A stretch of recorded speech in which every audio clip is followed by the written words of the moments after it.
Daniel Esplin, joined by Sandy of Royal Tusk. I want to thank you so much for joining me here today. No, man, it's my pleasure.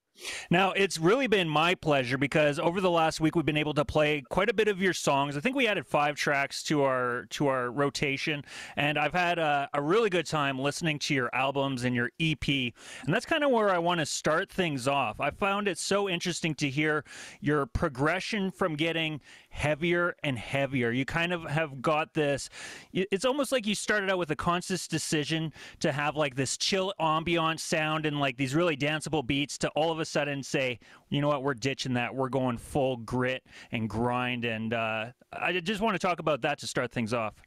Well, absolutely. I mean, me and Dan had been playing in a band before this called called 10 Second Epic. Yeah. And when we just, made the decision to swap over, we were just like, we were into rock and roll music. So that's kind of where it started. But my roots are definitely embedded, just like Quinn. We're all embedded in heavy metal music. So us to go heavy actually was such a natural progression. There was nothing kind of weird about it to us. Maybe to our listeners following us from album to album.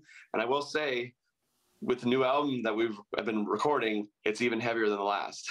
It's on the cusp of being a death metal record then? Yeah, like Cannibal Corpse or something. Fair enough. But even then, like going from the Mountain EP into Deal Breaker, there was still those odd times where you could kind of hint that you were getting a lot heavier. And so it hasn't been like at all like you like it was a night and day change. But I think the best part has been the consistency with the quality of your recordings. Even from the EP, it's just always sounded really good. Great drum sounds, great guitar, great vocals, great bass, everything. Well, we've always gone after, you want a good product, you work with the best producers out there, you know what I mean? So we've done, Gus Van Gogh for the first EP, and he, had done, Priestess and, some Arkells and stuff like that. And then, on the Arkel stuff, we did Eric Ratz, we've done Billy Talent and Comeback Kid, right. And, Big Wreck. And even on Deal Breaker, Ian Thornley plays the solo on So Long to Build Up on the very last song. Right. Just seeing us, we were all in the studio, like hovering over him. We've done lots of tours with him, so he knows us pretty good. Right. And so we were just hovering over him, and that guy knows his way around the fretboard. So you saw it live then as he was writing it in his head and playing it. Like, was it an improvised solo, or how did that work? Well, at the end of that song, we kept a bunch of bars open, so when we play it live, we can just kind of go off on a tangent and whatnot, and kind of let the song take form itself. And he had seen that, and when we were on tour, and he had said, he's like, if you ever record that, let me do the solo. And we were like, that's so crazy to ever say that. Let's hold him totally accountable for it, and let's make him do it. And he happily came in and ripped it, and he did I think 3 takes. Right. Of just different solos, and it was just like, yeah, pick whichever one. And it's like, oh, okay. They were all incredible. Awesome. Yeah, I bet. Now, your Tusk 2 album, that's where things really started to get pretty heavy. Every single song is just such a great groove, but just a really good gritty sound the entire way through. And there's a couple of moments in it that I really enjoy where it seems like you guys are just able to play so well together and have these great jams together, have like the soaring vocals, but also have these great groovy instrumentals. Man, me and Dan have known each other since we were about 5 years old.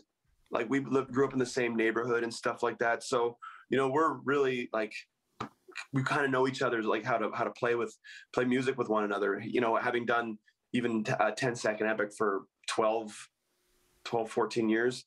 Right. We've been around the world and stuff like that. So making that transition wasn't that crazy. Quinn is just an anomaly at guitar. He's a phenomenal musician, and you can put him in any scenario and he'll just start ripping. And it's good to have that kind of a weapon in your back pocket, and it's good knowing that he's on your team. Right. So you alluded to working on a new album. Who are you working with as a producer for it? Well, that was the fun thing too, because as we all know, when we were all in the first quarantine, we had nowhere to go. You can't travel. You couldn't, we started trying to do some stuff over, Zoom and stuff like that. But it was really, really tough. Luckily, again, like Quinn, that's his job when we're not on the road. He's a record producer. Right. And so he has a great spot here in the city. And luckily for me, it's like a 5-minute walk from where I live. And it's probably the best studio in the city. And it was so much fun we could take, you see these documentaries about your favorite bands in the 70s taking like months and months to make a record. And, we've always been on like a tight timeline where you have 3 weeks to get everything done. Right. So you better have the songs ready and you better know how to play them. This one was like, we have the songs, we have almost too many songs. Now we can actually start really picking up everything apart and be in the studio and do that. So without being bothered, it was incredible. We were really fortunate to be able to do that. So I like to keep true to what I said earlier. We're always working with great producers, and Quinn is definitely one of them. Well, and you mentioned you have almost too many songs, and that's been a pretty big staple with both your full-length records. They're not short records at all. You guys churn out song after song. Well, as a huge avid music fan myself, and I always think of when I get a record as a vinyl. Yeah. So even when it comes down to like track placements and stuff like that, I think of it as a vinyl, where this is what's going to end side A, and then how you're going to kick into side B. You know what I mean? Yeah. And you only have a certain amount of time, so it's like make it count. Don't dick around. But if you're gonna dick around, make it effective. Make it so everyone's banging their head or something. Well, exactly. Now, the one last thing I kind of want to mention to you before we talk about the new album a little bit more, I guess it ties into it. On your last album, Tusk 2, you had some guitar playthrough videos being made to kind of promote the album. With this album, are we going to get some bass playthroughs? I mean, if that's what the people want, don't let me stop them. Absolutely. I think it'd be pretty fun, actually. I want that. I think it'd be awesome. Yeah, I mean, I played, like, I have a giant arsenal of basses, and we were kind of we did all sorts of tunings, and to tell you the truth, like, certain songs, I'm like, I don't even remember what tuning this is supposed to be in. So, I mean, yeah, it'll be a learning process for the watcher and myself. So with all that being said, then, how far along do you think you are until you're able to release the album? Well, I mean, if I had my way, I would say it's coming out next week, but that's never the way it goes. Right. So, I know it's getting mastered as we speak. So, I mean, I would hope we have some music to show you guys in the spring. Well, that'll be pretty exciting. Do you have like a working title for the album figured out yet? We do, but I can't say it on the thing. We've talked about it. Every guy in the band has said, let's keep our cards close to our chest for the foreseeable future, but it's coming, and you shall be one of the first to know. Awesome. Yeah, I'm excited about it. I can't wait until we can get your first single off of it here on the radio, because, yeah, it's been nice. Your music has fit so well with everything else that we do. We're kind of like a more classic rock station, but I've really enjoyed, especially playing Cold on Me. I don't know if you guys ever had that as being a single, but that's been one of my favorite to jam to in the morning. And then, of course, Die Knowing and Aftermath have just been great on the radio. Man, I loved playing Cold on Me live, because it's got such almost like a Radar Love feel to it. Right. You know what I mean? And it's like, when we played it live, I mean, even recorded, it's I think it's a 5+ minute song. Yeah. Man, when we played it live, it could go on for a while.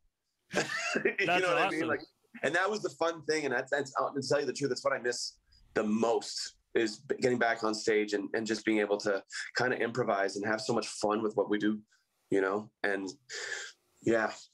Sorry, I'm off on a tangent right now because I'm totally thinking about getting back on stage. But yeah, that's when you brought up Cold on Me, I was like, yeah. Our tour manager was like, you guys playing that song, you're gonna kill all your set time. Well, I can't wait until you can get back out there playing and back on the road. Hopefully it isn't too much longer. Hopefully it's not too much longer, man. We'd love to come down to Estevan too.